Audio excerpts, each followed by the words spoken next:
बिहार में बहार है, नीतीश जी बिहार में शरिया लगाने को तैयार हैं। तुष्टीकरण की राह पर बिहार की राजनीति, यादव मुसलमान जोड़ तैयार। बिहार बनेगा इस्लामिक राज्य, केरल और बंगाल से भी ज्यादा बदतर होंगे हालात। राजनेता अपनी कुर्सी और सत्ता के लिए किसी भी हद तक जा सकते हैं, क्योंकि नीतीश कुमार और लालू यादव की जोड़ी बिहार को मुस्लिम प्रदेश बनाने को तैयार है। तुष्टीकरण का वो बीज बिहार में बोया जा रहा है जो कभी जिन्ना ने हिंदू और मुसलमानों को लड़ाने के लिए बोया था। बिहार सरकार ने उर्दू स्कूलों में छुट्टियों का और तुष्टीकरण का नया कैलेंडर जारी किया है। हिंदुओं के सबसे बड़े त्योहार मकर संक्रांति, महाशिवरात्रि, रामनवमी, रक्षाबंधन, भाई दूज, जन्माष्टमी जैसे अन्य महत्वपूर्ण त्योहारों के अवकाश रद्द कर दिए गए हैं, जबकि उर्दू स्कूलों में शुक्रवार को भी अवकाश दिया जाएगा। यानी अब बिहार में उर्दू स्कूलों का एजेंडा और छुट्टी सब बाकी स्कूलों से अलग होगा।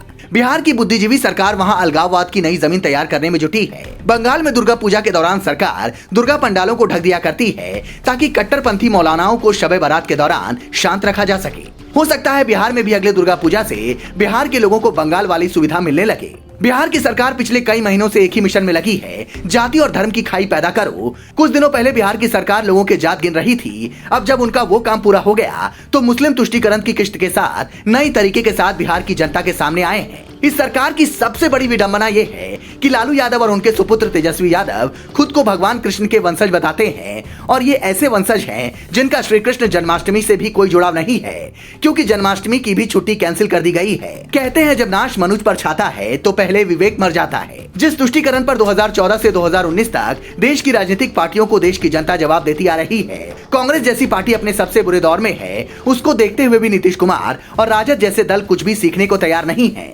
असल बात यह है कि इन पार्टियों के पास विकास और बदलाव का कोई दूसरा नजरिया है ही नहीं। बस यही कारण है कि राजद जैसे दल मुस्लिम तुष्टीकरण से आगे सोच ही नहीं पाते।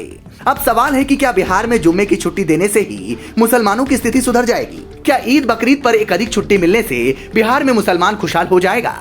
तेजस्वी यादव बिहार के लोगों को बताएंगे कि हिंदुओं की छुट्टियां कम करने का मकसद क्या है। हिंदू धार्मिक यात्राओं पर बिहार में आए दिन पथराव की घटनाएं सामने आती रहती हैं। बिहार सरकार जब ऐसे फैसले करती है तो वो राज्य के कट्टरपंथियों को क्या संदेश देती है? समस्तीपुर और दरभंगा जैसे छोटे शहरों से बिहार में आतंकी पकड़े जाते रहे हैं, लेकिन बिहार सरकार का सारा ध्यान बस तुष्टीकरण पर है। बिहार में बड़ी आबादी हिंदू की है, लेकिन बिहार सरकार को यह पता है कि हिंदुओं का वोट बढ़ जाएगा और मुसलमान राजद जदयू के अलावे कहीं जाएगा नहीं। बस बिहार सरकार के ऐसे फैसलों के पीछे यही सोच है कि मुसलमान वोट पक्का करो। बिहार सरकार ने साफ साफ बोल दिया है कि उर्दू स्कूलों में जुम्मे के दिन यानी शुक्रवार को अब साप्ताहिक अवकाश का दिन रहेगा।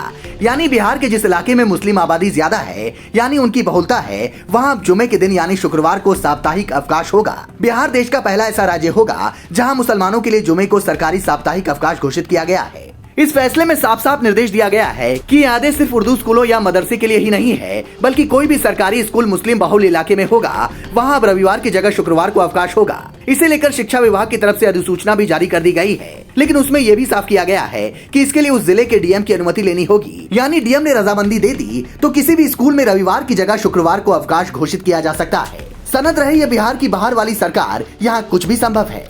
Bureau report, leading Bharat TV.